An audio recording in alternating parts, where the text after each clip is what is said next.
அதாவது பார்த்தோம்னா காடு வெட்டியை வந்து இன்னொரு ஸ்டெப் கொஞ்சம் பேக் போய் பார்ப்போம். அவர் வந்து இறக்கும் காலத்துல கஷ்டப்பட்டு வந்து அவர் வந்து இறந்தாரு. அதாவது மருத்துவ செலவு கூட காசு இல்லாம அந்த பேர் வந்து ஒரு கடினமான வாழ்க்கை தான் வந்து அவர் வந்து அனுபவிச்சாரு. அவர் வந்து நிறைய வந்து சாதி வீதம் தூண்டுவதும் பேசியிருக்கிறார். அவரோட அறியாமலை வந்து அவர் பேசினதா கூட வந்து இருக்கட்டும். ஆனா அவர் கட்சியில வந்து அவர் வந்து சேர்ந்து அந்த கட்சிக்காக நிறைய விஷயம் பண்ணார்ல, அந்த கட்சியை கடைசி காலத்துல வந்து அவருக்கு எந்த சப்போர்ட்டும் பண்ணல. அது யாருன்னா நம்மளோட ராமதாஸ் ஐயா அவர்கள்.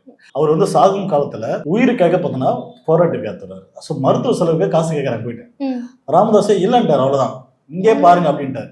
ஸோ அந்த மாதிரி இதெல்லாம் யார் சொல்றாருன்னா காடுவெட்டி குக்குரி அவர்களோட மகள் சொல்றாங்க, எங்க ஐயா வந்து இந்த கட்சிக்கு இவ்வளவு பாடுபட்டாரு, அப்ப தரலன் போது அப்ப காசு கூட கொடுக்காம அவர் வந்து ஒரு பகடையா தான் வந்து ராமதாஸ் ஐயா அவர்களும் தன்னோட கட்சிக்காக வந்து யூஸ் பண்ணிக்கிட்டாரு. ஏன்னா மொத்த பணத்தை பார்த்தா தன்னோட குடும்பத்துக்காக தான் அவர் வந்து எடுத்து போட்டார். இப்ப அவரவே பார்த்தோன்னா காடுவெட்டி அவர்கள் தன்னோட சாகும் நேரத்துல வந்து உணர்ந்திருப்பாரு, நம்ம அந்த கட்சிக்காக எவ்வளவு சாதி வெறி தூண்டுறோம் பேசினேன், எவ்வளவு வந்து உழைச்சேன், இந்த சமுதாய ஓட்டெல்லாம் நம்மளுக்கு போடுற மாதிரி எவ்வளவு வந்து ஹார்ட் ஒர்க் பண்ண, ஆனா கடைசி நேரத்தில் நம்மளுக்கு ஒரு விஷயம் பண்ணலன்னு சொல்லி அவரே வந்து பண்ணாரு.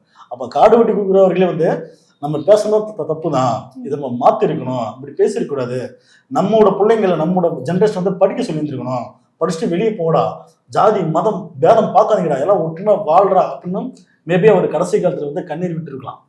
ஆமா தோட, ஏன்னா அவருக்கான இது இல்ல, அவ்வளவு வந்து கஷ்டப்பட்டாரு அந்த கட்சிக்காக அந்த இதுக்கு. ஏன்னா இன்னைக்கு அவங்க மகள் வந்து பேசுறாங்க, முற்போக்கு சிந்தனை தெளிவா வந்து பேசுறாங்க, சாதி மதம்லாம் வந்து இல்லைங்க, அதெல்லாம் கடந்து தாங்க வரும். ஆமா, சோ அப்ப அவங்க மகள் வந்து இன்னைக்கு வந்து ஒரு சேஞ்ச் ஓவரா வந்திருக்காங்க.